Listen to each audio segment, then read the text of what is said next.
Okay, hello chemistry students. We got a couple sample problems here on freezing point depression and boiling point elevation. So let's take a look at problem 45 here. What are the boiling and freezing points of a 0.625 mole aqueous solution of any molecular compound in solution? Okay, so notice here we have an aqueous solution, so that's a water solution, right? We know the molality here, right, of the solution, and we want to know the boiling and freezing points. So remember, water normally boils at 100 Celsius and normally freezes at 0 Celsius. And due to colligative properties, that boiling point is going to go up and the freezing point is going to go down. Think of like when they put salt on the roads, on the icy roads in Minnesota in the winter. The freezing point goes from 0 Celsius down, and that helps melt the ice off the roads and make us safe for driving. Okay. So to find the change in boiling point here, we're going to use this equation. Okay. This is the equation to find out the change in the boiling point of a solution. Okay. And we know the boiling point here. The original boiling point for water is 100 Celsius, and we know that it's going to go up. Now, we know this symbol means the molality, but we may not know what this K sub B is. And K sub B is called the molar boiling point elevation constant. And it's something you can look up. And for instance here, you'll see that for water, K sub B is 0.512. So this means a solution that has a molality of 1.0 would boil at 100.512 degrees Celsius because the boiling point goes up. Okay. Now that's not a number you'll have to memorize, but it is a number you'll have to know how to use. Okay. So we know that's what K sub B is. We know the molality is 0.625, right? And if I get my calculator out and I multiply those two numbers together and round to 2 decimal points, I get 0.33. And this is going to be in Celsius. Now, keep in mind, when I get my answer here, this is not the final answer. This is the change in the boiling point. So the actual boiling point will be the regular boiling point of water plus the change.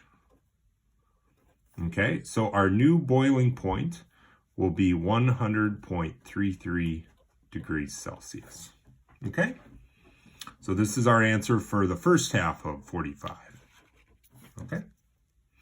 Now, to do the second half, to find the freezing point, it's a very similar equation. Okay. And now there's a different constant here for freezing. Okay. And likewise, I could go in my book and look this up here. Oop, you can just barely see that. And we see normally water freezes at 0, but K sub F for water is 1.86. And again, this Kf value is not something you'll have to memorize like you would be given that on a test. You will have to know these equations though, okay? So again, if I do my work here, I'm just going to multiply these two numbers together and I will get 1.21 degrees Celsius here. Now, keep in mind, this is the change. So you do have to know that the freezing point goes down for a solution, whereas the boiling point goes up, okay? So our new freezing point will be 0 degrees, the normal freezing point, minus this 1.21.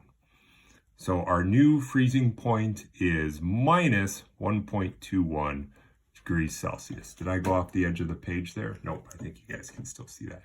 Okay. So make sure you know these two equations for assessments, okay? And make sure you know that the boiling point goes up, whereas the freezing point goes down, okay?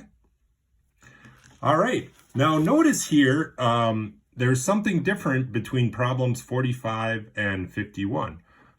In problem 45, we're dealing with a molecular compound, whereas in 51, we're dealing with calcium chloride, which is an ionic compound.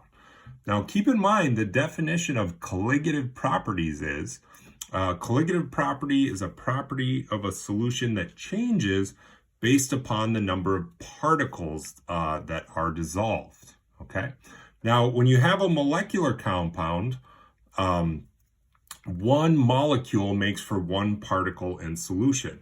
But when you have ionic compounds will break up into their ions, okay? So let's first let's move this up a little bit so we can get a little more space here. Let's first look at calcium chloride, okay? What happens to calcium chloride when you put it into water, say an aqueous solution? It's gonna break up into 3 separate ions. Basically, every ion that you have is going to break up. So when I put 1 formula unit of calcium chloride in solution, I actually get 3 particles. So ionic compounds might be kind of like getting 2 for 1 or 3 for 1 or 4 for 1, okay? So in my mind, I'm just going to think here in terms of molality. A 1.0 molal solution of calcium chloride is actually going to turn into a molality of 3 in terms of particles. All right. So with this in mind, let's see if we can't solve this problem. So we have a water solution of calcium chloride that boils at 101.3 degrees Celsius. How many grams of calcium chloride were dissolved in 1 kilogram of water? Okay, so let's start out here. So the change in boiling point will be the temperature it boils at minus the regular boiling point of water, which is 100. So delta T sub B, the change in the boiling point, was 1.3 degrees. Okay.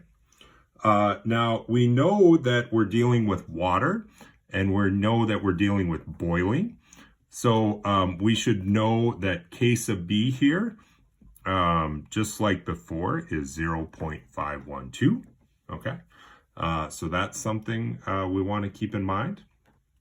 And then let's take this equation here and let's solve it for molality. Okay. So if I rearrange here, I get M is equal to delta T sub B over K sub B. So I just did some algebra there, right? So this is 1.3 divided by 0.512, okay? And then if I solve that, I'm going to just divide that out. And I'm going to write down here that our molality turns out to be 2.54. Okay, now this is not quite our answer yet. It's not quite our answer yet. Remember, this takes into account that the molality kind of increased by a factor of 3 since I'm dealing with an ionic compound. So my real molality is going to be 2.54 divided by 3, okay? So the real molality of this solution is 0.85.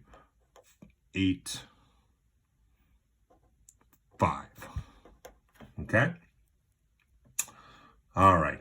And since I'm dealing with 1 kilogram of solution, 1 kilogram of solvent, I know that my moles is actually 0.85 moles. Okay, so this is really the number of moles, right?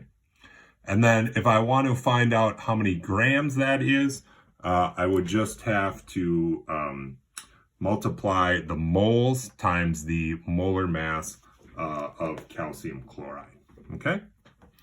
All right, so take that 0.85 multiplied by the molar mass, and I would get the grams, all right? Okay, good job there, students. We'll talk to you later.